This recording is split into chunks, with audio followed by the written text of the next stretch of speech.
We were told the future would bring us closer together, that technology would bridge oceans, cities, and hearts.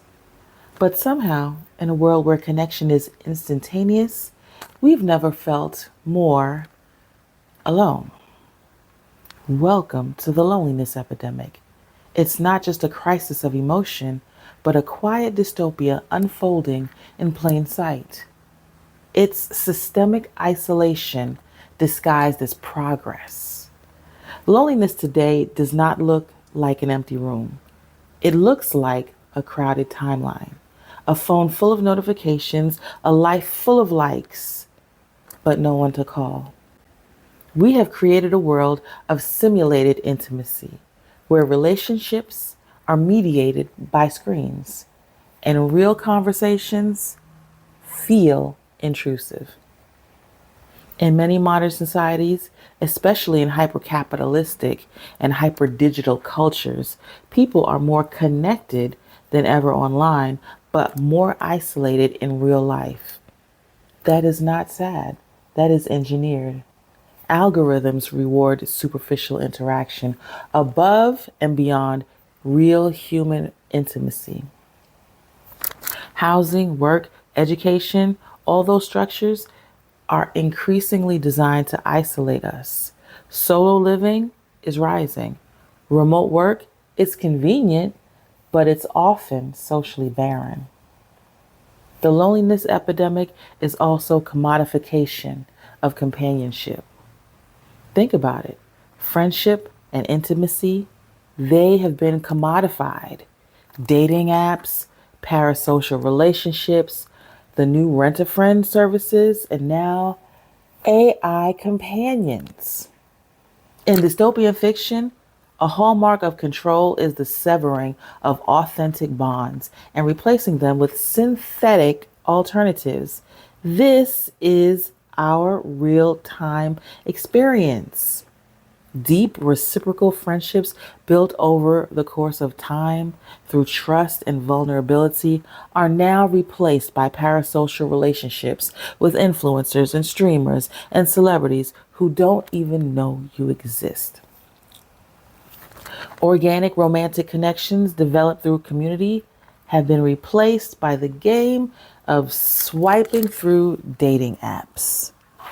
And close knit family structures, the ones that come from intergenerational households, those have been replaced with elders living alone, with robot assistants as their companions, if they can afford them.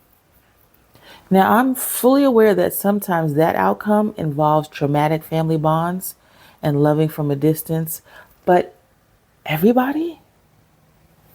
Learning from a mentor, a teacher, or an elder through a relationship built on shared purpose has been replaced by learning from faceless content platforms and AI advisors offering generic advice. Skill sets are now passed down by algorithms with no emotional connection. Hence the rise of YouTube tutorials, of which I am very grateful for.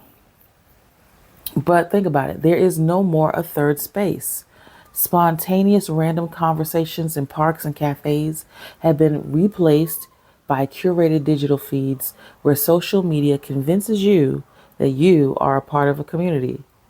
But in reality, you are still scrolling alone in silence.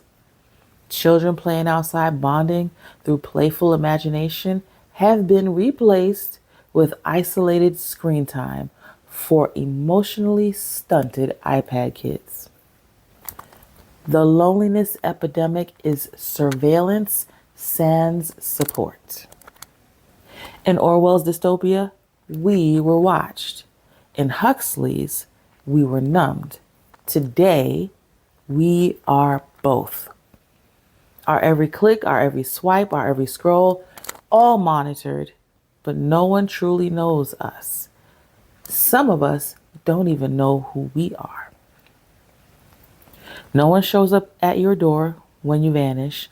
No one notices when your soul starts to crack. We're not just alone, we're invisible in plain sight. And this, friends, is the New World Order. Loneliness is not a flaw, it is a feature. People feel watched, but not seen. Governments, corporations, they gather all this data on us and they don't offer any meaningful communal support unless they can sell it to you for a fee. Loneliness has become a quiet form of social death, not because no one is around, but because no one knows you. Do you even talk to your neighbors? The loneliness epidemic is mental health in a private struggle. When loneliness hurts, the system says, fix yourself. Buy this journal. Try this cold plunge. Use this meditation app. Smile more. Go outside. Be grateful. The message is clear. If you're lonely, it's your fault. This is the ultimate dystopian trick. Turn collective suffering into personal failure. So no one rises, no one resists, and we all suffer alone. The burden of fixing loneliness is placed entirely on the individual.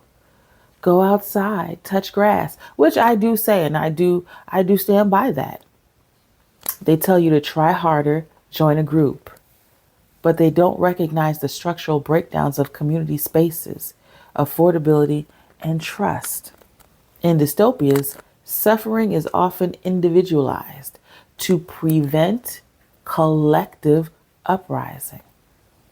But the loneliness epidemic is more than just dystopian. It is also a health crisis. Chronic loneliness is linked to early death, which doesn't sound so bad right about now, right? It's also linked to heart disease, dementia, and of course, depression. The previous Surgeon General also called it an epidemic. This elevates it beyond mere social critique and into the realm of public health emergency. Dear RFK, can you hear me? The loneliness epidemic is a symptom of a broader collapse.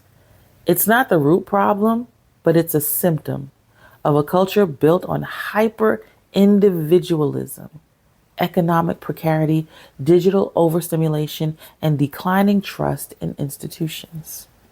That makes it dystopian, but also tragic in a deeply human way.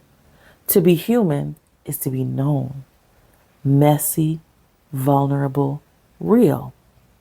But that kind of knowing takes time.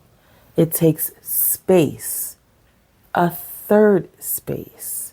It takes presence. Our modern dystopia offers everything except that. We don't need better filters. We need better friendships. We don't need more followers. We need someone who notices when we become silent. But where do you even start when the world is built to keep us apart? Loneliness isn't just a feeling, it's a warning sign. It's a siren in the silence, telling us something is very, very wrong here. But maybe, if we can name it, if we can see it, then we can change it. Because dystopias don't just start with tyrants. They start with disconnection. And maybe we can end it with reconnection. Just a thought. Have you gone outside? Have you touched grass? When's the last time you talked to your neighbor?